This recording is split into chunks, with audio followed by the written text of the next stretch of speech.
Buenos días, niños, bienvenidos a otra clase de ciencias naturales. Hoy vamos a hablar de la clasificación de los seres vivos. Entonces, hay millones de seres vivos.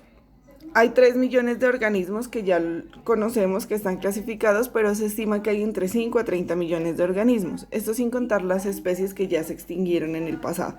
Teniendo en cuenta esta gran cantidad de organismos, entonces se vio la necesidad de clasificarlos en 5 grupos, teniendo en cuenta características comunes. ¿Listo? Entonces, la primera actividad, ¿qué deben hacer aquí? Si miran debajo de los cuadros hay unas imágenes. Estas imágenes son seres vivos, macroscópicos o microscópicos. ¿Qué quiere decir esto? Que los podemos ver a simple vista o que necesitamos de un microscopio para verlos. Y los vamos a clasificar como nosotros queramos en 5 grupos. Y los ubicamos entonces en el grupo número 1, en el grupo número 2, en el 3, en el 4 y en el 5.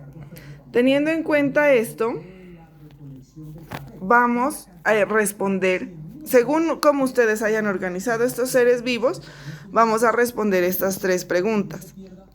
¿Listo? ¿Qué criterio tuvieron para clasificarlos? Entonces pueden decir la forma, pueden decir, bueno, lo que ustedes hayan tenido en cuenta para clasificarlos. Entonces, ¿qué crees que es la clasificación morfológica? Entonces, revisamos en nuestros conocimientos previos si ya conocemos la palabra morfológica o si es necesario irla a consultar o si es necesario preguntarle a la mamá o al papá. Les hago una aclaración. Morfológica hace énfasis a el estudio de la estructura de un organismo y de las características. Listo, entonces la tercera, ¿qué conoces acerca de estos 5 reinos de la naturaleza? Algo que ya conozcan previamente, que lo trabajamos en años anteriores y que ustedes se acuerden, entonces lo vamos a escribir ahí.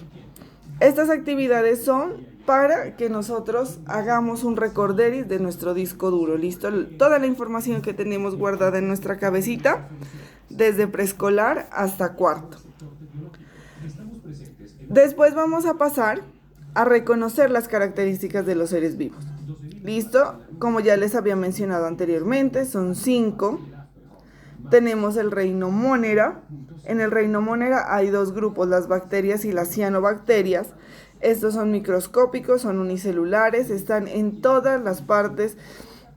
Están en el suelo, están en el aire, están en el cuerpo de las personas.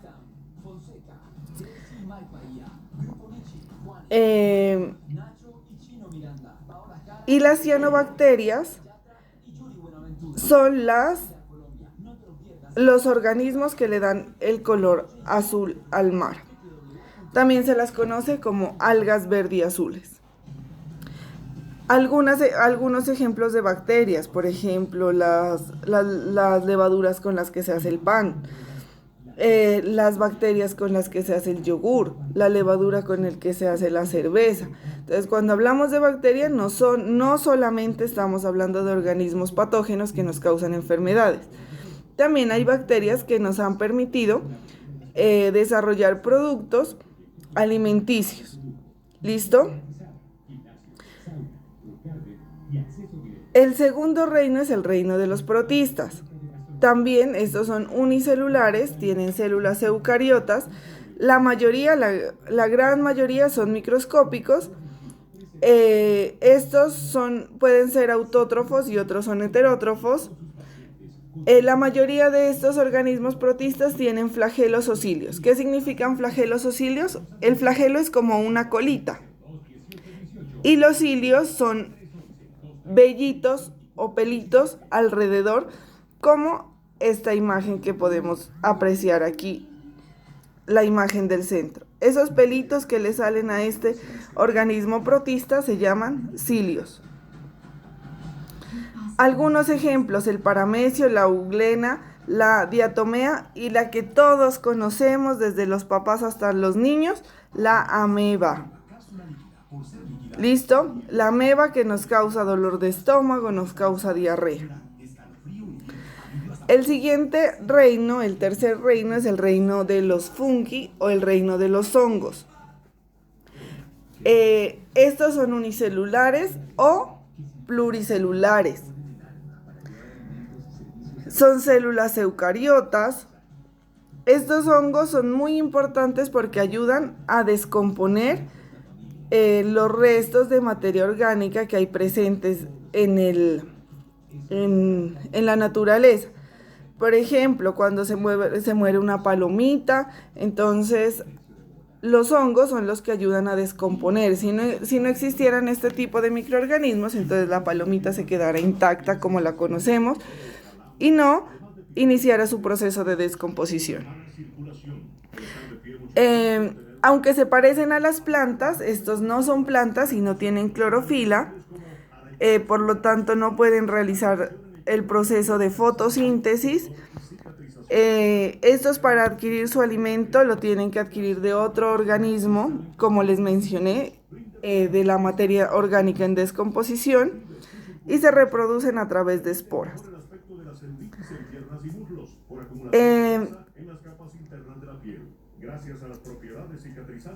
Un ejemplo de un hongo es el hongo que le sale a las naranjas cuando se comienzan a dañar, que le salen unos pelitos verdes por encima, blancos y verdes. Cuando nosotros movemos esa manzana para llevarla de pronto al basurero y se nos caen esos punticos, esas son las esporas. ¿Listo? De cada puntico que se le cae a esa naranja, a ese hongo de esa naranja, puede salir otro hongo igual. Entonces imaginémonos, yo creo que a todos se nos ha dañado una naranja en la casa y que le ha salido ese moho por encima, blanco con verde. Entonces ese también es un hongo microscópico, y cada una de esas vellosidades o de esos gránulos que tiene ese hongo son esporas por los que se pueden reproducir. Otro ejemplo de hongos, por ejemplo, la penicilina. La medicina penicilina se la adquiere a través de un hongo. Los champiñones que comemos en la pizza, el moho que le sale al pan. El siguiente reino ya es uno de los reinos más conocidos, es el reino vegetal. Aquí encontramos todas las plantas. Las plantas tienen células eucariotas, son pluricelulares y fabrican su propio alimento por medio de la fotosíntesis. Ellas no necesitan de otro organismo como nosotros para comer, sino que ellas, a partir del agua, el sol y los nutrientes del suelo, fabrican su propio alimento. Los seres vivos que fabrican su propio alimento se llaman autótrofos, ¿no es cierto? Recordemos, eso ya lo habíamos visto en clases anteriores. Este reino se divide en dos: las plantas que tienen flor y las plantas que no tienen flor. De los que no tienen flor, algunos ejemplos son los musgos, los helechos, el pino y el siete cueros. Y los que tienen flor, pues obviamente son más conocidos: las rosas, todos los frutales, el jazmín y todas las plantas que ustedes puedan observar en su casa, en su colegio, en su barrio, que tengan flor, pues hacen parte de este grupo. Y finalmente tenemos el reino animal. Son pluricelulares, no existen animales unicelulares, todos son pluricelulares, son macroscópicos, son heterótrofos, o sea que necesitan de otro organismo para poder alimentarse. Se mueven, tienen movimiento, tienen desplazamiento de un lugar a otro, y se dividen. Una de las clasificaciones de los animales es en vertebrados y invertebrados. Entonces, como los invertebrados, tenemos la lombriz, la estrella de mar, artrópodos como el ciempiés, los peces, los anfibios, los reptiles, las aves y los mamíferos. Son algunos de los ejemplos de animales que están en el reino animal. ¿Qué deben hacer aquí? Deben leer la información anterior, subrayar las palabras desconocidas. Después de que se señalen las palabras desconocidas, entonces vamos al diccionario a buscar el significado de estas palabras y las escribimos en el cuaderno de ciencia. Listo, seguido de esto vamos a observar las imágenes que se encuentran. Vamos a ver las imágenes que se encuentran en el lado derecho y en el lado izquierdo de la imagen y vamos a relacionarlos con una línea a qué reino pertenecen. Entonces, si pertenece a Moner, a Protisto, al reino hongo, al reino vegetal o al reino animal, dependiendo de las características que pudimos observar y leer en la parte superior. Seguimos con esto, vamos a describir los seres vivos.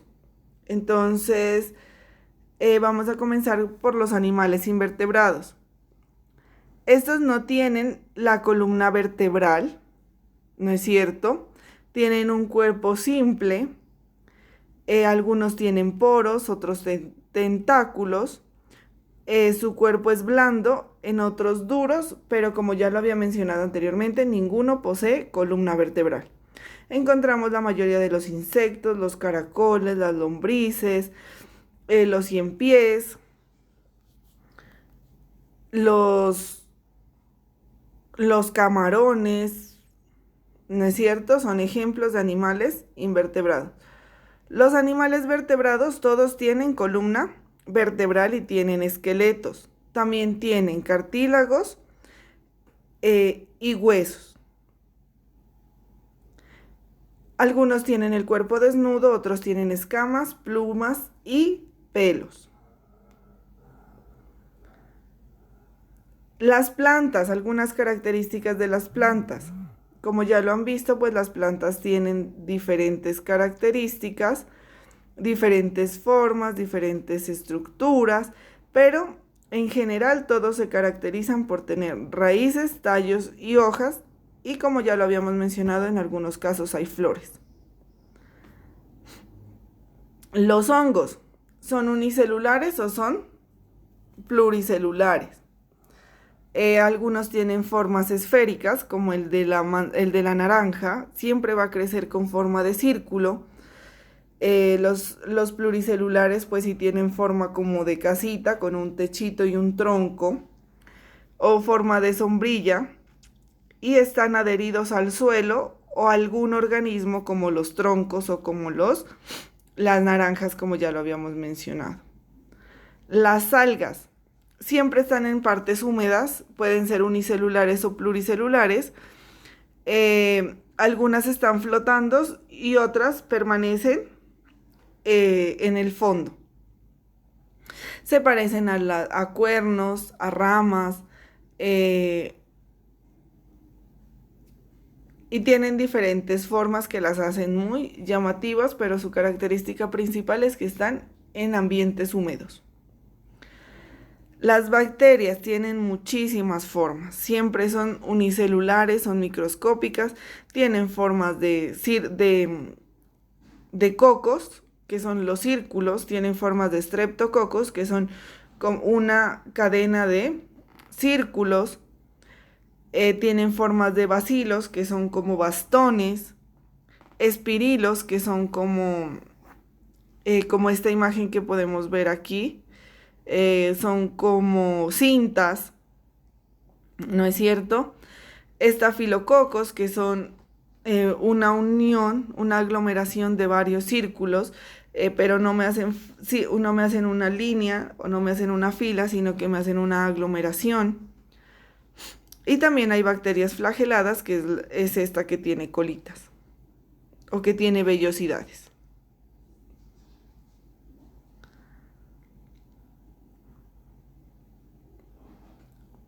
Continuamos con el taller. Entonces, observa la imagen de los seres vivos y describe las características de acuerdo a su forma. Esto lo deben realizar en el cuaderno. Entonces, hagamos el de este hongo. Entonces es un hongo, tiene forma circular, todas las características que ustedes le miren. ¿Listo? Teniendo en cuenta la lectura anterior. Y finalizamos con el crucigrama de los reinos, donde ustedes en la línea deben completar una palabra teniendo en cuenta el reino al que pertenecen, y nos vamos a guiar por estas imágenes y este sería el crucigrama, ¿no es cierto? Y tenemos una pequeña tarea de 5 puntos que la realizamos en el cuaderno.